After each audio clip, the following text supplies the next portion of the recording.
And it's lights out. Welcome back to Season 2 of Drive Thru Penalty.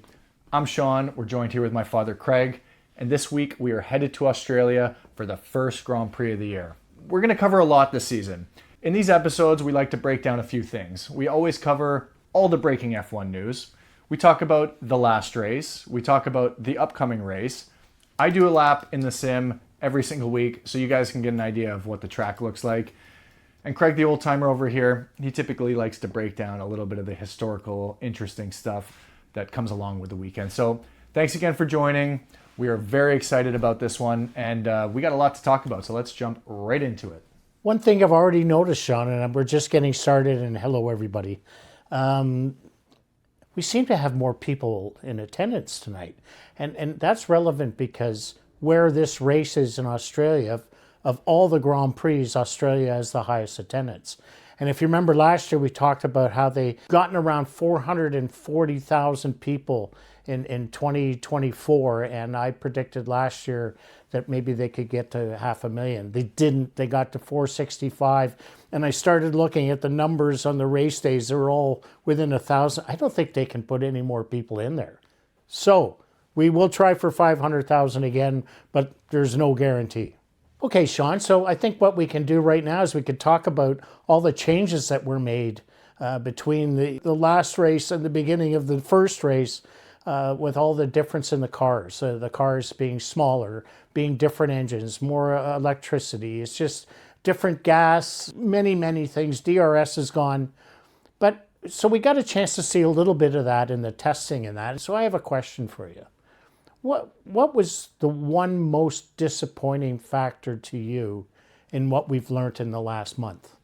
Well, for me, being an Aston Martin fan and putting all my eggs into Adrian Newey's basket, I was disappointed with all the latest news that's come out that they might not even complete the first race. They might show up and just do the absolute bare minimum to be able to continue racing. And I mean, I hope the rumors aren't true. I know it's preseason testing, but I was really hoping that Aston Martin would come out with a crazy design and just be quicker than the bunch. And I'm going to be honest, I was kind of disappointed to see that Williams didn't show up for the first round of testing because, again, I think that they have a huge potential this year. And, you know, we talked about last year that Duracell being their primary sponsor and moving towards these more battery-powered units, I thought that would be quite strong. But you know what? Maybe they needed a little bit of extra time to put things together. On another note, I think there were some really good takeaways from the preseason testing. I didn't ask you about the good take. Well, I'm asking you. Well, I think a good takeaway would be, I kind of think Mercedes has got the better engine. It goes for, one of the great things probably was the emergence again of Ferrari. Because I think I spent most of last year kind of chuckling every time we mentioned Ferrari. Ferrari looks good. And so it's interesting because there's certain teams that have Ferrari power and there's certain teams that have Mercedes power. And if you are a believer that Mercedes is going to be that team, then your support team and the constructors will probably have the same engine. I'm kind of happy that the Ford engines are working in the Red Bull racing system. But like you, my biggest disappointment by far is Adrian Newey. And is he sandbagging us? Like, is this guy going to put a car out there and like win pole or something? I don't think it'll happen that quick, but he's not going to finish the way he's starting. So it'll be fun to watch what happens with Team Newey going forward. Well, you said a pretty big buzzword there, and that was sandbagging. And that's, you know, as much as I like watching the preseason testing, you never really know what you're going to get at the start of the season. You watch all the driver interviews and they go, you know, who do you think the strongest team is this year? Not a single one of them said we're going to be. They all pointed fingers at another team and said, oh, Ferrari's going to be the top team this year. Mercedes is going to be the top team this year. I have a feeling everybody's sandbagging. The times mean nothing. But what does mean something is the longevity. And there are teams out there that got a ton of laps in. And that means they weren't having any issues with their engine. I don't care if they're in third gear. It doesn't matter. They went around that circuit many times. And when you're introducing all new technology, that's a sign that you've done something right. Like we said before, there are two main power units this year that we're looking at that are really strong. And that's Ferrari and Mercedes, and there's multiple teams running both of those power units. But for all we know, Max is sitting in a Red Bull and he's driving with his left foot instead of his right one. I mean, there was no indications that he was struggling out there at all. And he wasn't, listen, we've been through this 100 times. This guy's the best driver in the world, and I don't care how you measure, performance. Currently, he's the best driver, and something tells me he's going to make sure his car is worthy. It might not be the fastest. He doesn't need the fastest car to win. No, you're right. And you know what? He wasn't struggling. But if you listen to them talk about what they thought about the cars this year, it sounded like everybody was struggling a little bit. And nobody even talks about McLaren. They're constructor champions with the world driving champion, and we haven't even mentioned McLaren, and they're running a Mercedes engine. Like, what happened to McLaren? Well, this year is going to be a complete toss-up. I have no idea what is going to happen week one, but I think that's what I'm really excited about. I don't know going into the season who is going to be on top. I don't think teams that were doing well are necessarily going to carry over to this year. I think we're going to have a new constructor champion this year. I think we're going to have a new driver champion this year. I do too. And we could talk about that later. You know what? We're going to start with the lights out, and we could have more lights out, before the first lap's over. Okay, Sean, we're in Australia, and I think maybe you should tell us about the track. So we were at the Albert Park circuit this weekend in Melbourne, Australia for one of, the most historic Grand Prix. I grew up remembering this and watching this as always the season opener. So I really, really, really enjoy this one. But this track is fantastic. We're going to see 58 laps this weekend, 5.27 kilometers long. The total race distance is 306 kilometers. We got 14 corners. We used to have DRS zones, which we don't have anymore. And this one is a temporary street circuit. So, historically there's a lot of low grip, but it's going to get real, real interesting. So there's a reason that the track is the one in Melbourne, because up until a certain year, I think it was 96, it was in Adelaide. And the reason it ended up in Melbourne is they had lost the bid for the Olympics in 96, and then Sydney got them for 2020. And Melbourne was craving for some attention, and they went after the Australian Grand Prix, which had been in Adelaide up to that point. So it took 10 minutes for Bernie Ecclestone, my old buddy, to make a deal with Melbourne, and they're signed right through 2035. I know we kind of jogged off path there, so maybe now you can tell us about corner one, which is always the most important corner of any racetrack. Corner one in Australia is fantastic. We're probably going to see some chaos, but the real corner to look out for on this track is turn 3. It's a tight right-hander, hard braking. It's, I don't know, did you watch the race last year? It was chaos. So turn 1 is crazy, turn 3 is crazy, and then in between you got all these high-speed straights. It's a recipe for a... Do they turn the wrong way because it's in Australia? I think so, but no, it's a lot of right-hand turns, yeah. Okay, folks, now we're at the part that I think Sean added last year, and it's been fantastic, as he's accomplished on his sim racing machine, and he's going to take a lap and show you. Earlier I tried to get him to take Oscar, but he's so excited about the Ferrari beginning this year. He says, no, I'm taking a Ferrari. So hey, he's quicker than I am for sure at this, so off you go in your Ferrari.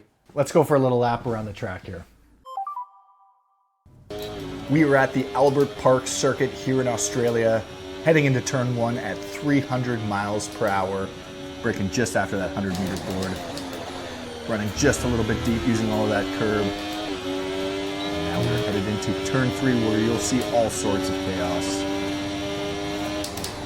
Braking pretty hard, taking that inside curb again, flicking it left for the maximum exit here. Flat out into turn 5 using that inside curb.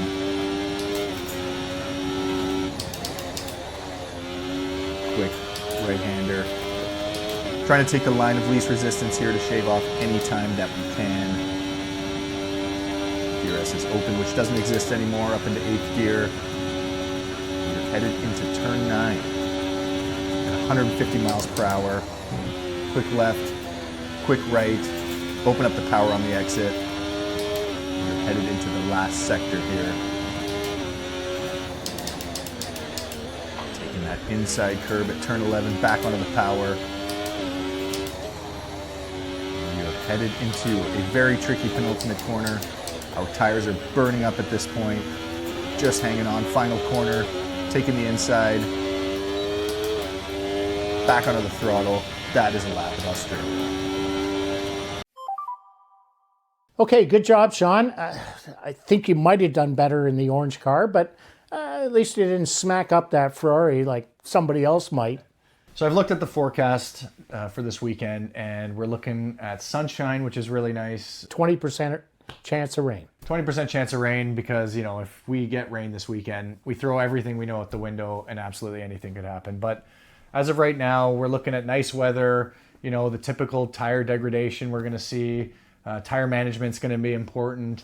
I'm really excited to see how these drivers really deploy their battery in this first race. Because they're super long straights, maintaining and harvesting that energy is going to be so important. See, I hate that. I can't believe you're excited about that, about when to lag off and all that. You know what? I think it's horrible, but I understand that it's it's progression. But I'm not looking forward to how they hold back and keep their back. I just want to see them go like stink. What I'm excited about is the unknown and, the fact that anything could happen. But yes, I agree. I think it's going to take some time for the drivers to even figure out how to use these cars properly. At least we're down to one rookie. Last year, I think we had 6 rookies. Some of them didn't even Hajar didn't even make it to the grid. Oh my God, that was a disaster. So we got one guy this year, and he'll get left behind somewhere. And I don't think it's going to be a major factor like last year. I do like when somebody is in a home race, and I like Piastri because he's racing at home. So I'm not saying that McLaren is going to be the be-all, end-all this year, but don't count out Oscar Piastri.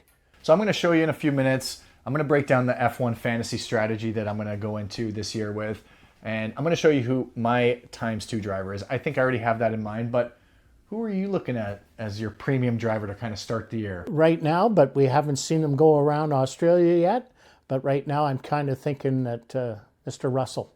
Oh, Mr. Russell. Yeah. Okay, so you're putting a lot of faith into Mercedes this year? Yeah, I'm not a Mercedes fan, but they seem to get all this stuff right. It's that German thing. And we talked in our preseason video about Audi. I love Audi, but you know what I really like is the livery. Oh. I think they got the best livery, and I listened to some of the podcasts when they were dropping all the liveries earlier, and everybody was laughing at Audi. I think it's the best one on the grid. It might be the best one on the grid. I'm so grateful that we don't have to look at that neon green anymore, Kick Sauber, and we're actually sticking somebody good in. We still have a pink one out there. Yeah, we do, and I'm kind of disappointed they didn't change that one up. But I think this is a good opportunity to jump right into the fantasy. There's a ton going on. For any of you those who don't play the game, highly, highly recommend jumping on board. It really makes the season a lot more interesting.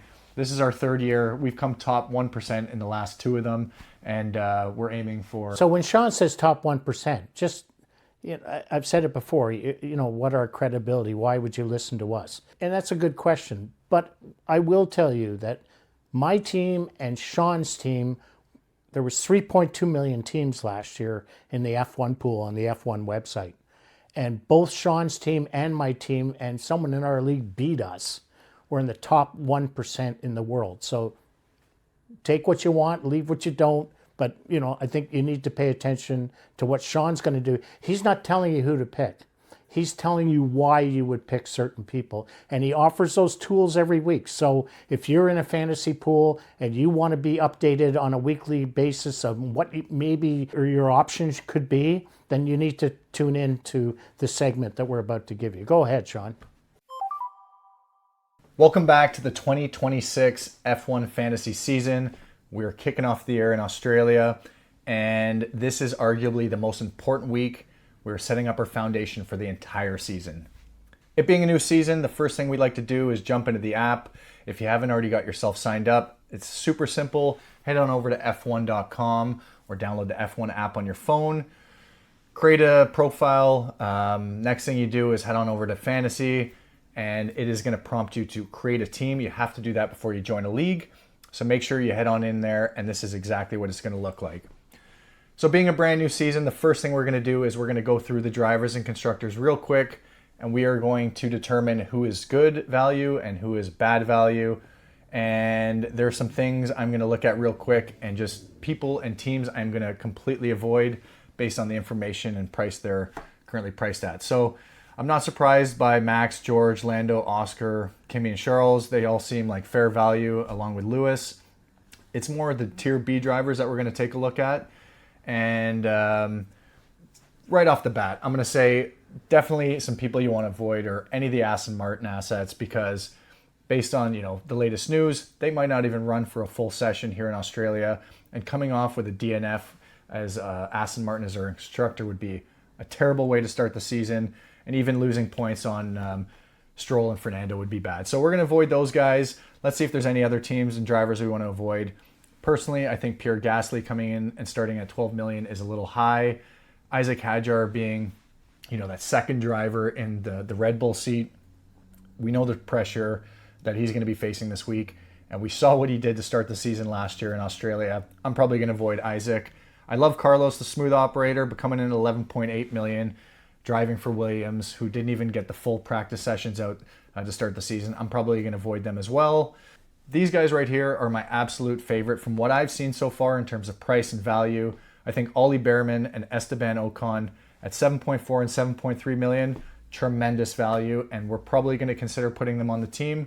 Moving a little bit lower down, we have our Audi drivers. We have Gabby and Nico, who I both love as drivers. I'm just not sure if I'm confident enough that Audi is going to be able to finish that first race. So I'm not willing to take the chance there. Liam, he's no longer a rookie. I do think at $6.5 million, he is good value.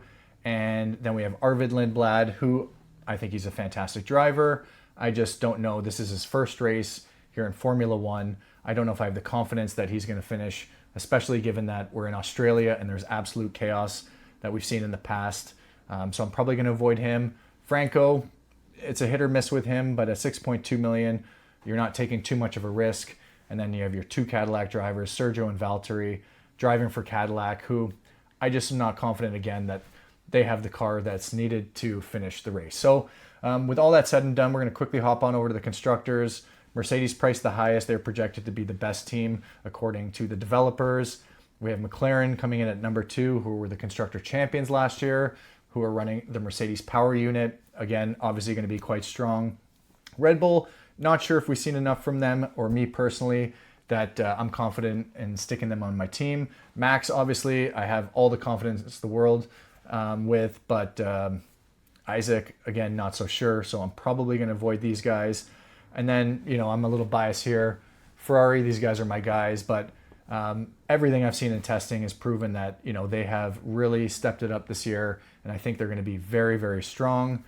Alpine, in my opinion, coming in at 12.5 million. Not sure, but they have done enough practice laps. They're going to be a good team. Probably going to avoid them. I've seen some of the other big creators have them in their starting lineup. So, only 8% of people are using them right now. Use them as your differentiator if you want, but I think there's better value. Williams, they didn't even show up to their first practice. I'm going to avoid them. Might pick them up later down the road. Aston Martin, no-go. And here is my favorite team of everything I've seen so far. $7.4 million, Haas. I mean, in my opinion, that's tremendous value. They did just as many practice sessions and laps as everybody else. They're running the Ferrari power unit, which I love. So, I have an inkling that I'm going to be sticking them on my team. And then looking down, Audi we just talked about. Not sure if I'm confident enough. Cadillac, absolutely not.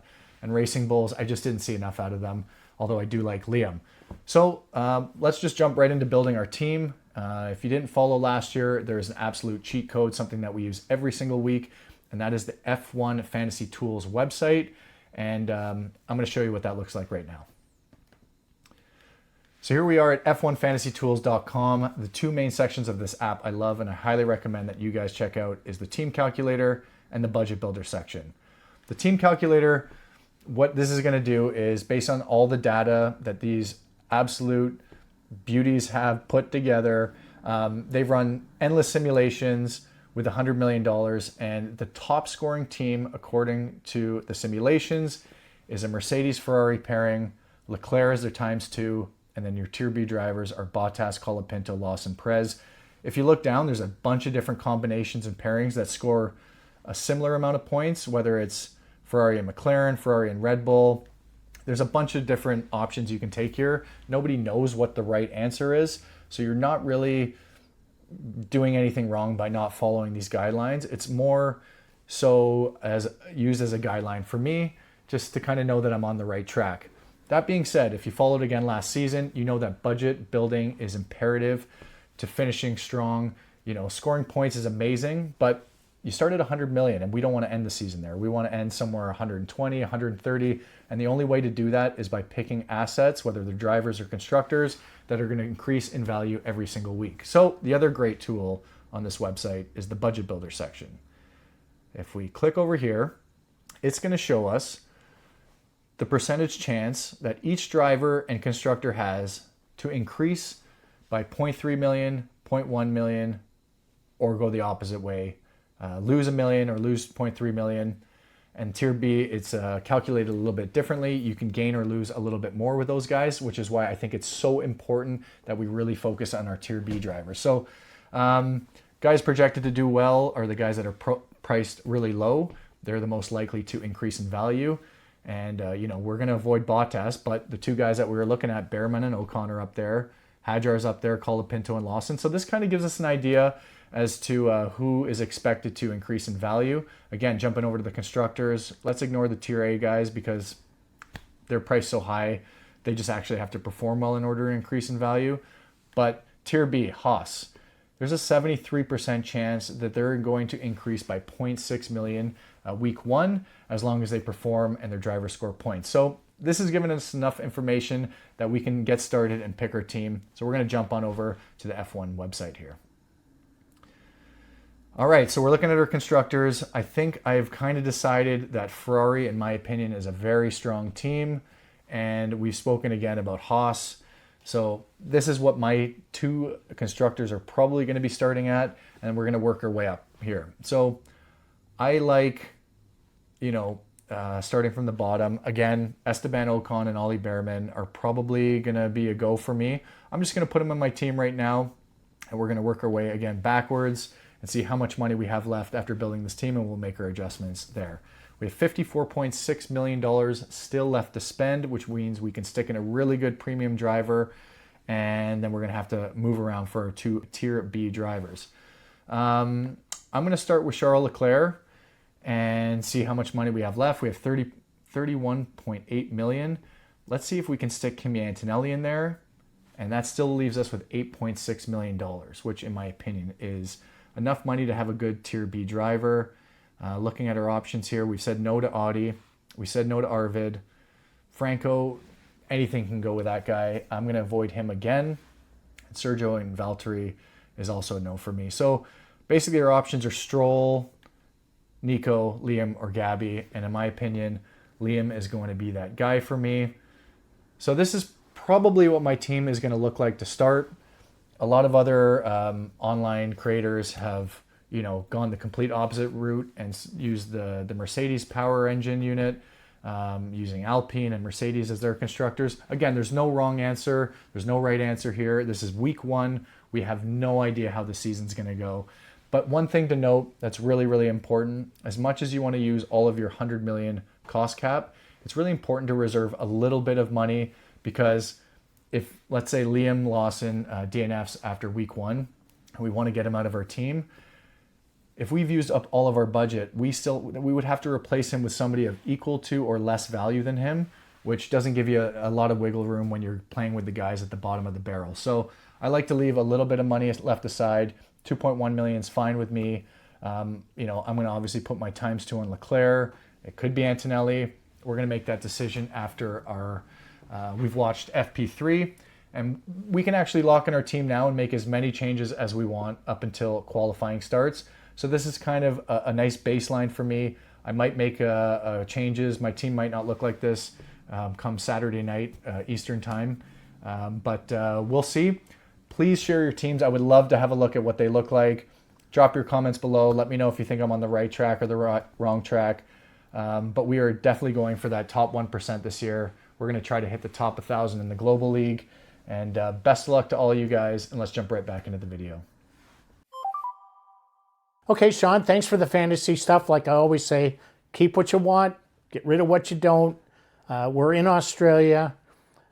This is a very, very fun race to attend the entire weekend. So let's get on.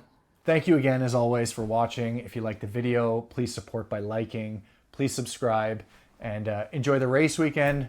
And we'll see you next week going into China. Peace.